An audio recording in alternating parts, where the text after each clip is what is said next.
Hello दोस्तों, कैसे हैं आप सब। उम्मीद करता हूं आप सभी लोग स्वस्थ होंगे, मस्त होंगे और अपनी बोर्ड एग्ज़ाम की तैयारी भी एकदम ज़बरदस्त तरीके से कर रहे होंगे और करेंगे भी, क्यों नहीं। बोर्ड एग्ज़ाम बहुत ज़्यादा करीब है, ऐसे में आप बिल्कुल जमकर तैयारी कर रहे होंगे, ऐसे मुझे पूरी उम्मीद है।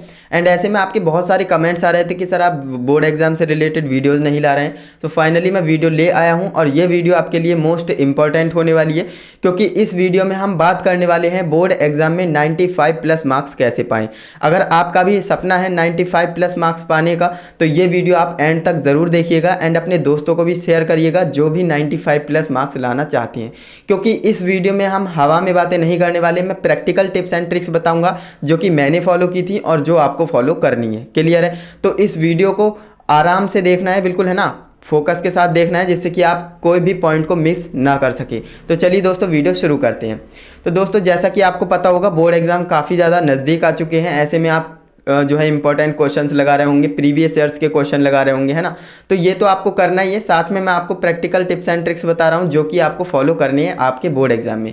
सबसे पहली बात, आप जो है क्वेश्चंस को लगा रहे होंगे तो आपको देखना है कि आप क्वेश्चंस को कितने टाइम में अटैम्प्ट कर पा रहे हैं, है ना। आपके पास प्रीवियस ईयर्स का क्वेश्चन पेपर होगा, अगर नहीं है तो आपको मैंने बता रखा है टेलीग्राम चैनल पर, मैंने आपको क्लास 10-12 के बोर्ड एग्जाम के प्रीवियस ईयर्स के क्वेश्चन पेपर भी प्रोवाइड किए हैं और इंपॉर्टेंट क्वेश्चन भी वहाँ पर मैंने आपको दे रखे हैं। तो अगर आपको उस चैनल के बारे में पता नहीं है तो टेलीग्राम पर सर्च करिएगा आरवी ट्यूशन क्लासेस, वहाँ पर आपको सारे इंपॉर्टेंट क्वेश्चन और PYQs आपको वहाँ पर मिल जाएंगे, जिससे कि आपकी बहुत ज़्यादा हेल्प हो जाएगी। क्योंकि देखिए, ऐसा बिल्कुल भी नहीं कहूँगा कि आप जो है इंपॉर्टेंट क्वेश्चन पढ़ेंगे और आपका 95 प्लस मार्क्स आ जाएगा, ऐसा पॉसिबल नहीं है। उसके लिए आपको करना क्या होगा, उसके लिए आपको PYQs तो लगाने हैं, इंपॉर्टेंट क्वेश्चंस भी लगाने हैं और डेरिवेशंस भी लगाने हैं, जो कि मैंने आपको बता दिए हैं। क्लास 12th वाले डेरिवेशन से बहुत ज़्यादा घबराते हैं कि हम डेरिवेशन नहीं कर पाते हैं तो क्या हम फिजिक्स में अच्छे नंबर ला पाएंगे। तो बिल्कुल ला पाएंगे, मैंने आपको इंपॉर्टेंट डेरिवेशन बता दिए हैं। अगर आप उतने ही तैयार करेंगे ना, तो आपका डेरिवेशन ज़रूर एग्जाम में फंस जाएगा, है ना, और आप उसे ईजिली अटैम्प्ट कर पाएंगे। क्लियर है? तो मैथमेटिक्स जिसके पास है ना, तो वो भी घबराते हैं क्योंकि उनके पास इंपॉर्टेंट क्वेश्चंस नहीं मिल पाते हैं। वो सोचते हैं कि मैथ है, उसमें तो हम बनाकर भी नहीं लिख सकते, तो उसमें हम कैसे पास होंगे। तो हो जाएंगे, उसमें भी आपको टेंशन नहीं लेना है, वो भी मैंने इंपॉर्टेंट क्वेश्चंस आपके लिए दे रखे हैं। ओके, इतनी बात आपको क्लियर है कि इंपॉर्टेंट क्वेश्चंस और PYQs आपको कहाँ पर मिलेंगे, तो टेलीग्राम चैनल पर मिल जाएंगे। अब बात करते हैं टाइम मैनेज कैसे करना है। तो देखिए, आपका एग्ज़ाम अभी लगभग 15 से 20 दिन में मान के चलता हूँ इतना है। तो आपको करना क्या है, आपको PYQs उठाने हैं, है ना। कोई भी आपको 2022 का या 2023 का आपको क्वेश्चन पेपर उठा लेना है ना, और उसे आपको सॉल्व करना है। सॉल्व कैसे करना है, आपके पास फ़ोन होगा, स्मार्टफोन, उसमें स्टॉप वॉच आती है ना, टाइमर आपको लगा लेना है। जितना आपको टाइम मिलता है बोर्ड एग्जाम में उतना टाइम आप सेट कर लेंगे एंड इसके बाद आप अपने आप को एक कमरे में बंद कर लेंगे, है ना। जो मैं बता रहा हूँ बिल्कुल ऐसे ही आपको करना है, तभी आप ये टारगेट अचीव कर पाएंगे। क्योंकि देखिए, मेहनत तो आपको करनी पड़ेगी, है ना। जब आपका सपना बड़ा है तो आपको मेहनत भी बड़ी करनी पड़ेगी। तो उसके लिए आपको करना क्या है, वो मैं टिप्स एंड ट्रिक्स आपको बता रहा हूँ। सबसे पहले आपको अपने स्मार्टफोन में स्टॉप वॉच लगा लेनी है, अपने आप को एक ऐसे रूम में बंद कर लेना है जिसमें कोई आपको डिस्टर्ब ना कर सके, है ना, जब आप क्वेश्चन पेपर सॉल्व कर रहे हो। क्योंकि बोर्ड एग्जाम में भी आपने देखा है ना, आपको माहौल मिल जाता है वहाँ पर, आप वहाँ पर एग्जाम को सॉल्व करते हैं, एग्जाम पेपर को सॉल्व करते हैं, वैसे ही आपको अपने रूम पर करना है। इसीलिए मैं आपको बोल रहा हूँ, अपने आप को एक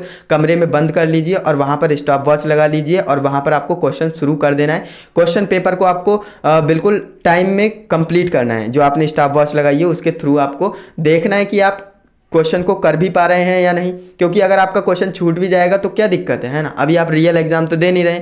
इसीलिए ये स्ट्रैटेजी अपनाना जरूरी होता है, क्योंकि इससे आप अपने आप को पता कर पाते हैं कि आप कहाँ पर स्टैंड कर रहे हैं, है ना।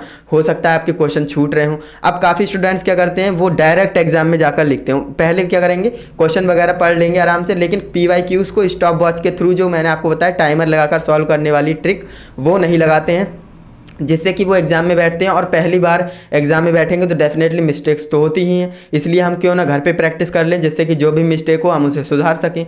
तो ये जो है काफ़ी स्टूडेंट्स नहीं करते हैं, जिस वजह से उनके मार्क्स डिक्रीज हो जाते हैं। तो इसीलिए मैं आपको बोल रहा हूँ, अगर आपका सपना है 95 प्लस मार्क्स लाने का, तो आपको ये ट्रिक ज़रूर अपनानी चाहिए।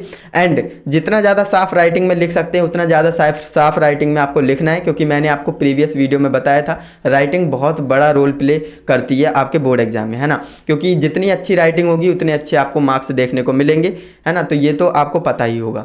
इसके बाद बात करते हैं बायोलॉजी स्टूडेंट्स के लिए, क्योंकि बायोलॉजी स्टूडेंट्स ये सोच के घबराते हैं कि इतने इतने लंबे क्वेश्चन हम कैसे याद करें थ्योरी में, है ना। तो देखिए बायोलॉजी वालों के लिए एक ट्रिक्स ये है कि आप जो है फिगर्स को ज़्यादा फोकस करिए, है ना। जो आपके फिगर्स होते हैं, जो डायग्राम वगैरह होते हैं बायोलॉजी में ज़्यादातर, तो आपको करना क्या है, उन्हें अच्छे से तैयार कर लेना है ना।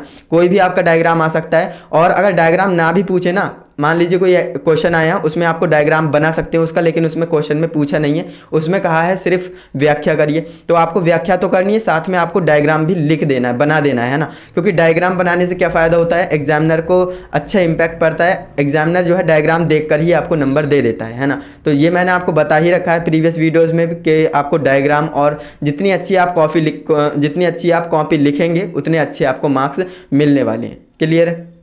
इसके बाद काफ़ी स्टूडेंट्स का डाउट आ रहा था कि इंग्लिश में हम आंसर कैसे लिखें। तो इंग्लिश की मैंने आपको बताया था कि इंग्लिश का आप आंसर जब भी लिखें तो आंसर लिखने से पहले आपको चैप्टर नेम और राइटर नेम लिखना है, एंड इसके बाद कुछ कीवर्ड्स होते हैं जो कि मैंने आपको टेलीग्राम चैनल पर दे रखे हैं। उन कीवर्ड्स को अगर आप याद कर लेंगे ना, तो हर एक आंसर में अगर आप उन कीवर्ड्स को डाल लेंगे, जैसे according to author, according to writer, है ना, इस तरह से कुछ कीवर्ड्स हैं जो इंपॉर्टेंट कीवर्ड्स हैं, जिन्हें अगर आप अपने आंसर में डालेंगे तो आपके आंसर में 4 चांद लग जाने वाले हैं ना। तो वो भी मैंने आपको टेलीग्राम पर दे रखे हैं, टेलीग्राम पर जाकर आप उन्हें पढ़ सकते हैं, क्योंकि वो भी इंपॉर्टेंट हो जाते हैं आपके लिए। इसके बाद हिंदी की बात करें तो हिंदी में तो किसी स्टूडेंट्स को डर होता नहीं है। अगर किसी को डर है तो मैं आपको बता दूं, हिंदी का पेपर पूरा एज इट इज़ आ जाता है ना। जो मैंने आपको PYQs और इंपॉर्टेंट क्वेश्चन दे रखे हैं वहीं से सारा कुछ आ जाएगा। इंपॉर्टेंट जो आपके छंद, रस, अलंकार, ये सारी चीज़ें जो हैं मैंने आपको वीडियोस के थ्रू भी बता रखी हैं। आप चैनल पर जाइए, प्लेलिस्ट सेक्शन को ओपन करेंगे तो वहाँ पर आपको प्लेलिस्ट बनी हुई मिल जाएगी। क्लास 12th की इंग्लिश, क्लास 12th की मैथ, क्लास 12th की फिजिक्स, बायोलॉजी, केमिस्ट्री, वो सारी की सारी प्लेलिस्ट आपको बनी हुई मिल जाएंगी। तो टेंशन बिल्कुल भी नहीं लेना है, एंड बोर्ड एग्जाम को एकदम अच्छे से फोड़ देना है ना। अभी आपके पास सफिशिएंट टाइम है, आप तैयारी कर सकते हो, बिल्कुल भी डीमोटिवेट नहीं होना है। और इस टाइम पर, है ना, इस टाइम पर आलस बिल्कुल भी नहीं करना है, क्योंकि काफ़ी स्टूडेंट्स को आलस आ जाता है ना। वो कहते हैं कि यार कल पढ़ लेंगे, कल पढ़ लेंगे, तो ऐसा आपको बिल्कुल भी नहीं करना है। क्योंकि अगर आप ऐसा करेंगे ना, कल कल पे टालते रहेंगे, तो बोर्ड एग्जाम कल ही आपका आ जाएगा और आपको पता भी नहीं लगेगा, है ना। तो इसीलिए मैं आपको बोल रहा हूँ, बिल्कुल भी आपको लेज़ी नहीं होना है ना। आपको बिल्कुल मेहनत करना है, अच्छे से जमकर मेहनत करना है, क्योंकि इस टाइम पर अगर आपने मेहनत कर ली ना, तो आपका रिजल्ट यहाँ से यहाँ कब पहुँच जाएगा आपको पता भी नहीं लगेगा। क्लियर है दोस्तों। तो यहाँ पर मैंने लगभग सारी टिप्स एंड ट्रिक्स बता दी हैं, और अगर आपको कोई डाउट आता है तो आप मुझे बेझिझक होकर कमेंट में पूछ सकते हो, या फिर आप मुझसे डायरेक्ट कांटेक्ट कर सकते हो इंस्टाग्राम, व्हाट्सएप पे। ओके, तो आज की इस वीडियो में इतना ही रहने देते हैं, बाकी हम मिलते हैं नेक्स्ट इंटरेस्टिंग इन्फॉर्मेटिव वीडियो के साथ। तब तक के लिए जय हिंद, वंदे मातरम।